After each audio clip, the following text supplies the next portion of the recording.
সিমের বিচি আমরা বিভিন্নভাবে খেতে পছন্দ করি। আর সিমের বিচি পছন্দ করে না এরকম মানুষ খুব কমই আছে। আমরা রান্না করে খেতে পারি, ভেজেও খেতে পারি, আবার শাক দিয়ে রান্না করেও আমরা অনেক সময় খাই। এই যে দেখেন, আমি সিমের বিচি দিয়ে আজকে মুরগি মাংস করে দেখাবো। হ্যালো এভরিওয়ান, আসসালামু আলাইকুম। Welcome to my channel Kakon's daily tips. Let's go, প্রসেসে চলে যাই।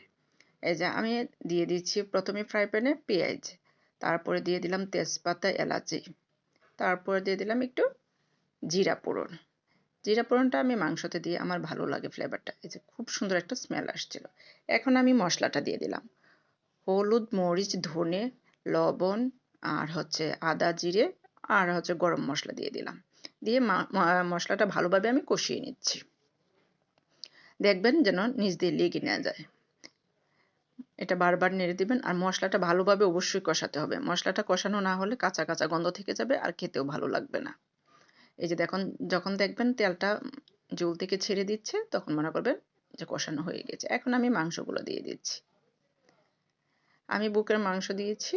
আপনারা যে কোনো মাংস দিতে পারেন। গরুর মাংস দিয়েও রান্না করতে পারেন, মাছ দিয়ে রান্না করতে পারেন, মুরগির মাংস দিয়ে করতে পারেন।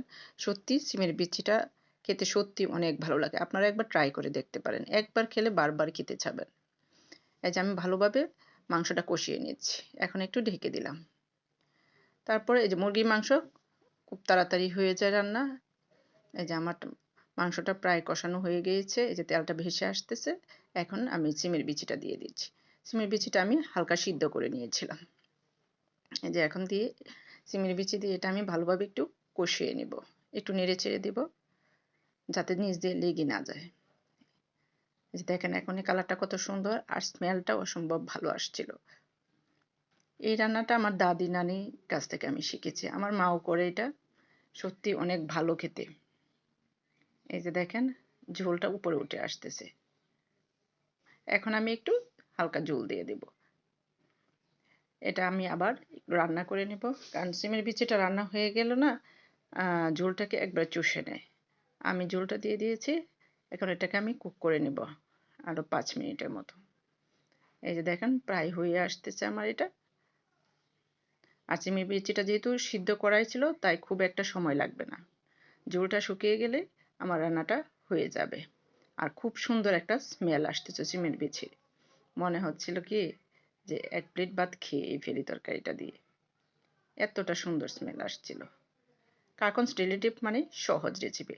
আপনারা বাসায় একবার রান্না করে খাবেন এবং আমাকে জানাবেন কেমন হয়েছে। আমার চ্যানেলটা যদি কেউ সাবস্ক্রাইব করে না থাকেন প্লিজ সাবস্ক্রাইব করে দেবেন। এই যে দেখেন কতটা সুন্দর হয়েছে। তরকারিটা আমার হয়ে গেছে।